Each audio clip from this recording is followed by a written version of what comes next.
माशाल्लाह ये देखें पकोड़े हमारे बिल्कुल तैयार हो गए हैं। प्लेट भर कर पकोड़े हमारे बने हैं, बग़ैर आलू को कटिंग किए हुए। फिंगर चिप्स की सूरत में मैंने इनको कटिंग नहीं किया, मैंने इनको कद्दूकश किया। कद्दूकश करके ये जो पकोड़े मैंने तैयार किए हैं वो मैं आपको दिखाती हूँ कि बिल्कुल अंदर से सॉफ्ट तैयार हुए हैं और ऊपर से क्रिस्पी और क्रंची तैयार हुए हैं। ये देखें पकोड़ा, ये देखिए अंदर से सॉफ्ट और ऊपर से क्रंची। इसको ऐसे हाथ में दबाकर देखें, देखिए बिल्कुल क्रंची तैयार हुए हैं। तो आप लोग इस तरीके से ज़रूर ट्राई कीजिएगा। वो लोग जो मेरे चैनल पर नए हैं प्लीज़ मेरे चैनल को सब्सक्राइब कर लें, मेरी वीडियो को लाइक करें और अपने प्यारे प्यारे दोस्तों में शेयर भी करें। वीडियो को एंड तक ज़रूर देखा करें ताकि एक एक बात आप लोगों को अच्छे तरीके से समझ आ जाए। बिस्मिल्लाहिर्रहमानिर्रहीम। सबसे पहले यहाँ पर मैंने पालक लिया, पालक को मैंने कटिंग कर लिया। पालक आप अपने हिसाब से पकौड़े जितने बनाने हैं आप उस हिसाब से ले लें। यहाँ पर मैंने अच्छे तरीके से इसको कटिंग कर लिया। 2 आलू लिए, आलू को छील कर इनको बारीक कद्दूकश कर लिया मैंने। आप ये देखें कि ये जो कद्दूकश किए हुए हैं आलू, ये किस तरह किस तरह खिले खिले हैं ये। और ये लंबाई के रुख ही कद्दूकश करने हैं। बड़े वाले जो सुराख होते हैं कद्दूकश के उसमें से ये गुजारने हैं आप लोगों ने। अब 6 से 7 सब्ज़ मिर्चें लिए हैं मैंने, इसको भी कटिंग कर लिया है। और यहाँ पर एक बड़े साइज़ की प्याज लेनी है। अगर प्याज आप लोगों के पास बड़े साइज़ की नहीं है, छोटी प्याज है, तो कोई बात नहीं, 2 प्याज ले लें, लेकिन इनको भी थोड़ा सा गोल कटिंग करना है। लच्छेदार प्याज कटिंग करनी है आप लोगों ने इसमें। इसके बाद यहाँ पर मैंने लहसुन लेना, लहसुन को भी बारीक कटिंग कर लिया है। अगर आप चाहे तो लहसुन को मोटा मोटा कूट लें, ये देख इसको, या आप ऐसे बारीक बारीक कटिंग कर लें। मैंने यहाँ पर बारीक कटिंग किया है। इसके बाद मैंने यहाँ पर 2 कप बेसन लेना है। 2 कप बेसन में ही तकरीबन मैंने 1 चम्मच यहाँ पर मैदा ऐड करना है। अगर आप लोगों के पास मैदा नहीं है तो आप लोग इसमें आटा इस्तेमाल कर लें, गंदम का आटा इस्तेमाल कर लें, मकई का आटा इस्तेमाल कर लें। गंदम का आटा भी बेस्ट है। ये मैंने यहाँ पर मैदा ऐड किया क्योंकि मेरे पास मैदा मौजूद था घर में। अगर आप लोगों के पास नहीं है तो आप आटा मिक्स कर लग सकते हैं, ऑप्शन है आप लोगों के पास, कोई मसला नहीं है। इसके बाद मैंने 1 चम्मच भर कर नमक लेना है, नमक इसके अंदर ऐड करना है। और उसके बाद कुटी हुई मिर्चें लेनी है। कुटी हुई मिर्चें या तो आप घर में खुद ही कूट लें या बाज़ार से आप ले आएँ, आसानी से आजकल बाज़ार में दस्तयाब हैं। तो इसके अलावा मैंने पाउडर मिर्च इसके अंदर ऐड नहीं करनी, सब्ज़ मिर्च और कुटी मिर्चों से ही हम पकोड़े तैयार करेंगे। और 1 टेबल स्पून ही यहाँ पर मैंने खुश्क धनिया साबुत लेना है, पिसा हुआ नहीं लेना। और 1 टेबल स्पून ही यहाँ पर मैंने ज़ीरा ऐड किया है।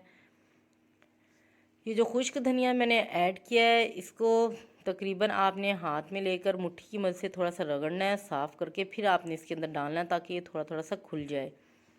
इसके बाद यहाँ पर 2 चम्मच मैंने खुश्क मेथी के ऐड किए हैं। मेथी से पकोड़े में बहुत प्यारी खुशबू आएगी। जब ये पकोड़े फ्राई होंगे, तैयार होंगे, तो बहुत ही ज़बरदस्त किस्म की खुशबू आती है। ये तो पकोड़ों की जान है। कड़ी और पकोड़े में तकरीबन जो मेथी होती है ये इसकी कड़ी की और पकोड़ों की जान है मेथी।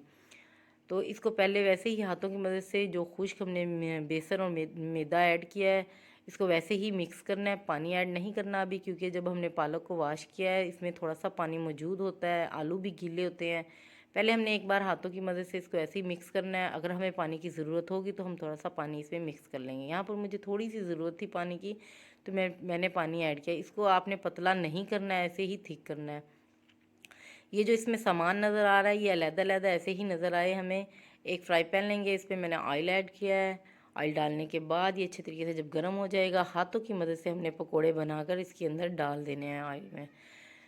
तो एक बात ये याद रखिएगा, जो पकोड़े हमारे वो क्रिस्पी क्रंची कैसे बनते हैं उसका सबसे बड़ा मसला ये होता है कि वो लोग जिनके पकोड़े जो हैं वो क्रिस्पी क्रंची नहीं बनते, ये बात होती है कि उसमें वो जो बेसन की मिकदार है ज़्यादा ऐड कर देते हैं। जो इसमें पालक है, आलू है, प्याज, उसकी मिकदार कम होती है। तो जो बेसन होता है वो थिक हो जाता है, थिक होकर थोड़ा सा मोटे मोटे पकोड़े बनते हैं, क्रिस्पी नहीं तैयार होते, अंदर से कच्चे रह जाते हैं।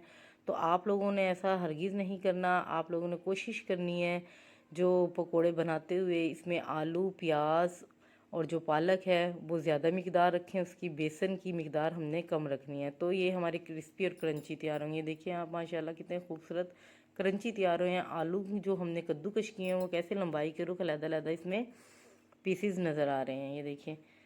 तो इसी तरह हमने 1 बाय 1 सारे पकोड़े फ्राई कर लेने हैं। फ्राई करते हुए एक बार जब हमने पकोड़े इसमें ऑयल में डाल दिए हैं उसको फ़ौरन ही नहीं पलटना।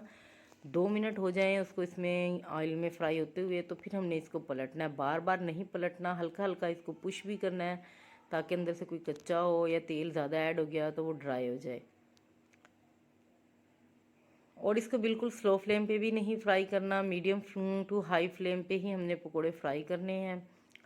तो ही पकोड़े हमारे बहुत ही मज़े के और क्रिस्पी क्रंची तैयार होंगे। बच्चे भी बड़े शौक से खाते हैं। एक चीज़ और, अगर आप लोग चाहते हैं कि मज़ीद ये क्रंची क्रिस्पी तैयार हों तो आपने अजवाइन थोड़ी सी लेनी है, हाफ़ टेबल स्पून, और वो इस पकौड़ों के अंदर ऐड कर देनी है जिस वक्त मसाला आप लोग तैयार करें। यहाँ पर मैंने अजवाइन का इस्तेमाल इसलिए नहीं किया क्योंकि बच्चे जो हैं वो अजवाइन को पसंद नहीं करते। तो ये जो रेसिपी मैं ख़ास तौर पे बच्चों के लिए तैयार कर रही हूँ, टी टाइम में शाम का वक्त होता है, बच्चे कहते हैं कि मम्मा पकोड़े तैयार करें, तो मैं उनके लिए ये ख़ास तौर पे पकोड़े तैयार कर रही हूँ।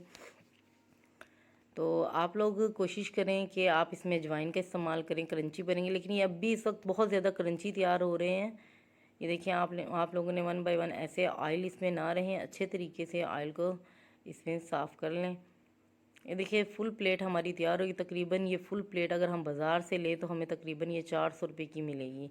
आप घर में ये इतनी बड़ी प्लेट, इतने सारे पकोड़े इजीली बना सकते हैं, तैयार कर सकते हैं। बहुत ही मज़ेदार और क्रिस्पी क्रंची तैयार होंगे पकोड़े। तो एक बार मेरे बताए हुए तरीके से आप लोग ज़रूर ट्राई कीजिएगा।